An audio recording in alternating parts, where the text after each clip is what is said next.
Welcome all to this tutorial. Today I will continue my talk about LVMs, and here I have this rather interesting drawing for you. In the drawing there are three sections. So you have the uppermost section, which is the file system. So the file system, hopefully by this point of time you've come to understand what the file system is to a good extent, as I have talked about it extensively in the previous tutorials. We've talked about its structure, how it looks like on Linux, where is what, and so on and so forth. Down below we have our storage devices, and hopefully by now you know what disks are. So you have disk 1, disk 2, and disk 3. On this particular machine I have two disks, but yeah, for the sake of this example I have typed in 1, 2, and apparently I have two 2's, which is again interesting. Let me just go ahead and correct that quickly. I guess subconsciously I knew I had two, but anyway I created 3 for aesthetic purposes, I guess. And up above you have this layer of abstraction. So this part is LVM. This is what stands between the disks down below and the file system up above that the user accesses. So first of all, you have physical volumes. We need to make SDB1 and SDB2 available for the creation of physical volumes. We need to aggregate them, so to say. In order to do that, we will use pv create, but we won't do that much by just typing in pv create. You see, these bars are like the physical volumes that I've placed here. So there are 3 of them, even though in reality I only have 2. Well, I have 2 partitions here, SDB1 and SDB2. Anyway, next up we have the volume group. So we can go ahead and create a volume group. You see these 3 down below, 2 in our case, but doesn't really matter, will go into this group. They will all join there. They will become one with the system. They will be treated as a single drive. That is what I'm trying to say. And here at the end of the LVM layer, you will have to create a logical volume, which is basically breaking this group to an extent, or taking a portion of it. That would probably be a much better term. So we are going to take a portion of this group, and then we are going to convert it into logical volumes, or we can take several portions of this group and then convert it into logical volumes, and then we can do whatever we want with these logical volumes. That is the whole point, that they are dynamic, that you can manipulate them, and volume group is as well. So you basically just go ahead and create a volume group. You type in the name of the group. Choose any name that you like. I would suggest to choose something meaningful. Don't follow my example in terms of naming. Seriously, I mean, you've all seen how I name things, so not the best of ideas. Trust me, especially when you have like 100 groups. You don't want to be naming them coffee, spoon, table, chair, door, etc. Rather, instead, you want to name them, I don't know, by something that relates to the information that is stored there. And then you provide a list of volumes. Basically, you just type in dev SDB1 and SDB2, and here they will actually be aggregated. Here they're just made available as physical volumes. And then you will, as I said, create a logical volume, which will take a section, because this becomes 1 here, and then you say basically, okay, now that's fine and dandy, but now I would like to actually create something. So I take a portion of it. I need, I don't know, 10 gigabytes. I just specify the size 10 gigabytes, and it will take the combined size of these two, and it will say, okay, I would like to take 10 gigabytes from you, because let's say that this is let's say that this is 10 10 GB and gigabytes, and that this is maybe 20 GB. What is the well, you could have two separate partitions. One would be 10 and the other one would be 20. Here in the group, it would be 30. So the size of the group should be 30 if I'm not mistaken. And then from that 30 of the size of the group, you're going to say, oh, okay, I would like to create a logical volume of 5 gigabytes. I don't know. I want it to be a home directory for Mary, who works on the second floor. So I would like that to be her home directory, and I can name it red because she has red hair or something of a kind. Doesn't really matter. You get what I'm hoping that you are understanding what I'm telling you now. Just explaining the logical concept of this.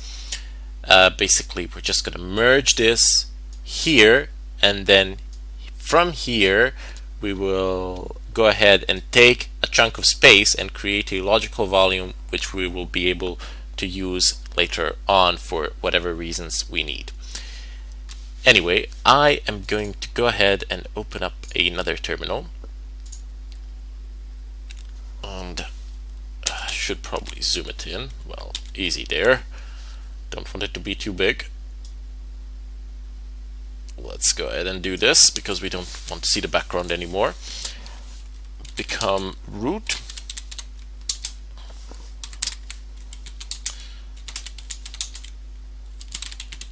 Clear. Excellent. Oh, wait.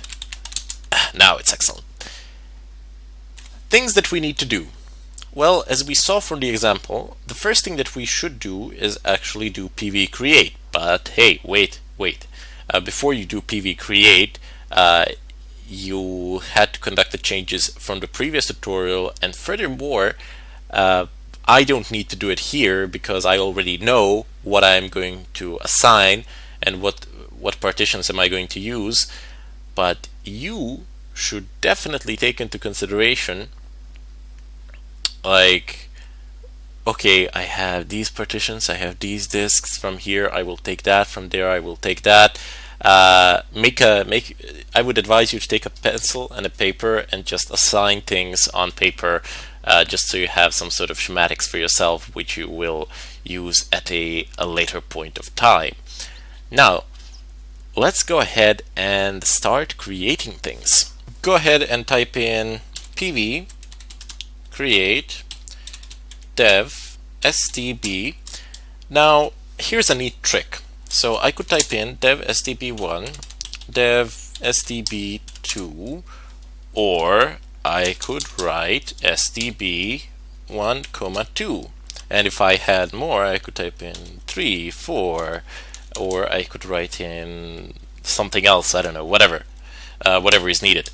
But if I typed it in like this, it would save me an entire line of code. Basically, instead of typing in again dev stb2, I could just type in the 2 here, and that would be fine. And there you go. It says physical volume dev stb successfully created, physical volume dev stb2 successfully created. So this is one of those shortcuts that you can use with pretty much anything, by the way. Not just with pv create, but any other command. This is a standard notation that Linux will recognize. So next up, we have to create a group, as you can see here. So we first done pv create, and now we need to do a volume group. So just type in as I have written it out there, so vg create, and we shall name the group. How shall we name the group? I want to name it my wardrobe. No, let's call it Lyra. Let's call it Lyra. That's not gonna be a good name for a Linux volume group, but hey, what can you do about it? Then I need to go ahead and list the volumes. So SDB1 dev SDB1, come on, dev SDB2, and I do believe that is it. I don't have any others. Volume Lyra successfully created. Excellent. So let's go ahead and clear the screen, And before we do LV create, let's go ahead and have a look at this group. Type in VG display. Before we type in VG display, just press tab twice and take a look at all the available options that you have with VG. So I don't know, you can rename a group, you can remove a group, you can reduce. I'm sure there's a reduce here somewhere. There we go. So you can reduce a group. By reducing a group, you can, for example, remove STB2 and leave only STB1. You can, there is a possibility to extend it here somewhere as well. There we go. So VG extend.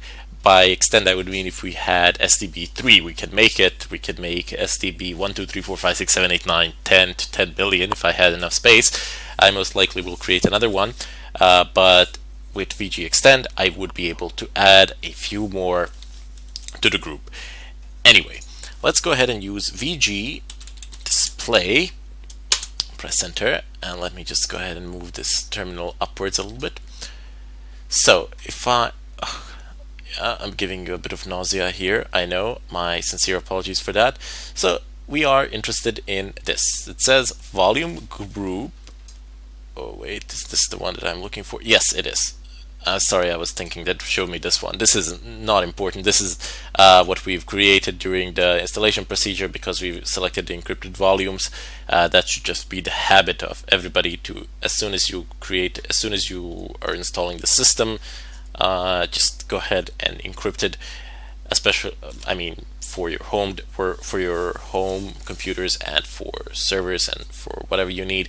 For servers, you probably won't need to do it straight away. You will be able to do it like this. But anyway, we will deal with looks and encryption soon enough. I will talk far more about it there. For the time being, we have volume group name. That would be Lyra. Format LVM2. Access read write. It is resizable. VG status. And if we go down below, it says VG size. Now, I am fairly certain that when I was creating SDB1 and SDB2 that they were 10 and 5. If I am mistaken, if I've typed in something else, please correct me in the discussion section. But it doesn't really matter. We've just combined the two into this group, and that is what I really wanted to show you here. If we go down below, that would be it. You have the UUID of the group as well, so that's not a bad idea to keep it in mind that it is here. Okay, so you have 14.99 gigabytes, and this is basically what is free. I think I have only 38 megabytes that are taken on SDB2. I think I've created a file, hey, and that was 38 megabytes. Directory, I think, or something of a kind. I'm not sure. It doesn't really matter. That's what's taken. Completely irrelevant, by the way. Let's go ahead and clear the screen now. Next up that we have to do is, as I have shown it here, we have to take a chunk of a volume group and actually create something meaningful out of it that the file system will be able to use and utilize, basically to be able to give a sense of dynamics to it. Anyway, let's go ahead and type in LV create, and then we're gonna go ahead and name it. This volume group will be named, so Lyra, and what else it goes with it? Well, Lyra Junior. Yeah. So that's going to be the name, and then for L, we need to define the size. How big do we want this logical volume to be? Well, I'm going to go ahead and say I don't want to select 5. Let's go ahead and select 11. So 11 gigabytes, because that's going to have one partition is 10 and the other one is 5, and if we take 11, that's going to take a significant chunk of it, and then we need to say a group from which we want to take this chunk from. The group is Lyra. Press enter. Logical volume Lyra Junior created. LV display. Let's go ahead and move this upwards a little bit. So up, up, up, up, up, and up we go. Further up we go, and there we go. So logical volume Lyra Junior, logical volume path. So you first have to go into dev and then into the group, logical volume group Lyra, and then you have to go to the logical volume that is actually within that group. So volume group name, logical volume. You have pretty much the same information there, and here you have the size that is displayed. Now let's go ahead and take a look at another interesting thing. Volume group display. Let's see if it's going to show anything here. And this is not the one that we're looking for. This is the one that we are looking for, and you can see that it's allocated 11 gigabytes, has free 3.99 gigabytes, which is basically 4. It adds up to 5. Anyway, I bid you all farewell here because I'm running short on time, and I sincerely hope to see you in the follow-up tutorial where we will continue to work with this.